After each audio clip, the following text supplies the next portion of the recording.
Welcome back. The summer months are usually a difficult time for the nation's blood supply. With a dip in donations, healthy blood donors can give blood every 56 days, and platelet donors can give twice per month. More now on why it's critical to roll up your sleeve and donate, especially this time of year. Tyler McGallis gives blood every couple of months as soon as he's eligible to donate again. The 25-year-old stopped by this blood drive on his way to work. It's always good to help people. Any way that you can donate for somebody and save someone's life, it's really a big deal. He's O positive, the most common blood type. Only type O blood can be used in an emergency. We see more trauma situations, accidents, and the need for blood increases during the summer. These summer months can be a challenging time for the nation's blood supply, with fewer donations coming in, according to the New York Blood Center. They've declared a blood emergency. During the summer months, schools are closed. High schools, colleges, people start taking vacations. Because we see a drop in donations from youth donors, that definitely has a major impact on our ability to support hospital needs.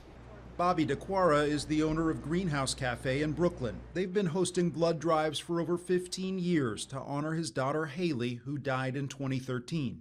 We've collected close to 5,000 pints. We'll hit 5,000 pints before the end of the year, and that could save 15,000 lives. 65-year-old Kevin Pod is A positive. He's been donating regularly the last few years, grateful that rules restricting gay and bisexual men from giving blood were eliminated. The blood donor screening process is now based on individual assessment, not sexual or gender identity. It's an important thing. There's a shortage of blood all the time, and I just want to help. These donors encourage everyone this summer and all year long to save a life. On any given night, nearly 140,000 Americans 55 years old or older experience homelessness, and it's estimated that number could nearly triple by 2030. Elise Preston has more on the cause of the surge and what's being done to address the growing crisis. Good morning, Rose. This is no ordinary house call. It's Daniel from Healthcare in Action.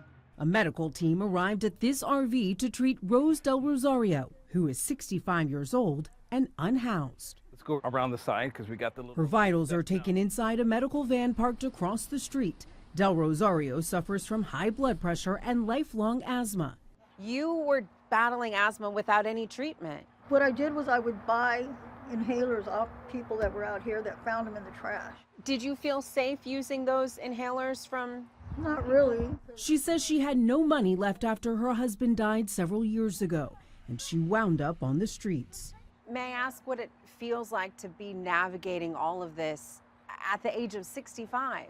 It makes you feel older. I feel like it's aging me, you know. I feel like it's aging me a lot. Yeah, that's about it. It's just tiring. It's just hard to live like this. According to a federal report, about 20% of people experiencing homelessness in America last year were 55 and older. It's usually caused by the death of a spouse, divorce, job loss, eviction, or mounting health issues. Daniel Speller is a physician associate for Healthcare in Action, a nonprofit organization that provides medical care and housing assistance for those without permanent shelter, including older adults. You're not having any chest pain today? These are folks who are kind of entering the stage where they're starting to have, multiple complex chronic medical conditions that need to be met, and they're just not being met. Heart disease, diabetes, a lot of pain, a lot of mental health issues. They're also the most vulnerable. Dr. Indu Sabaya is Healthcare in Action CEO. She fears the impact rising costs and cuts to government programs like Medicaid will have on seniors. If there are cuts to Medicaid, what happens to them? I don't believe we should be cutting Medicaid for those populations. We should leave those intact, and that will be so helpful to people not falling further into the hole. At 65, where did you think you would be for retirement? In a nice, comfortable rocking chair, waiting for this casserole to come out of the oven. I didn't think it would be like this. Despite her struggles, there's a glimmer of hope, kindness helping her survive.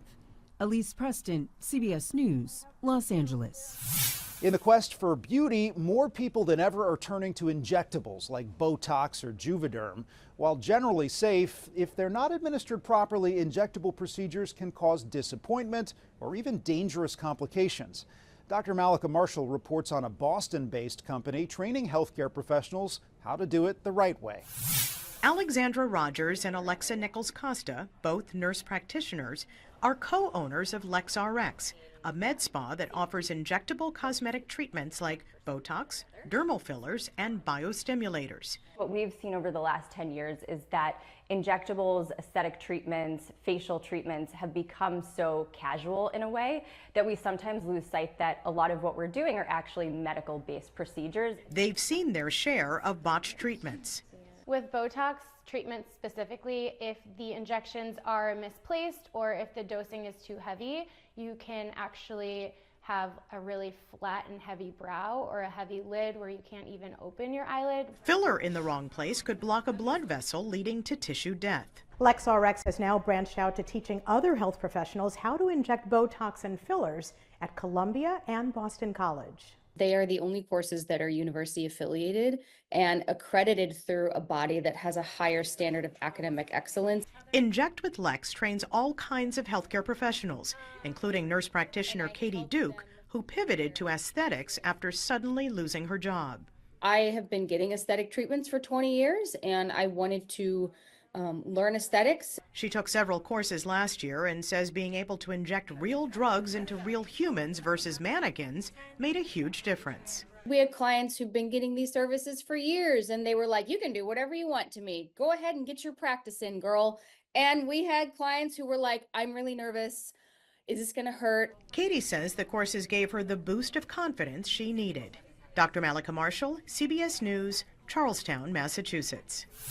After the break, the best sunscreen to avoid burns this summer, and a new type of yoga stretching the body and mind.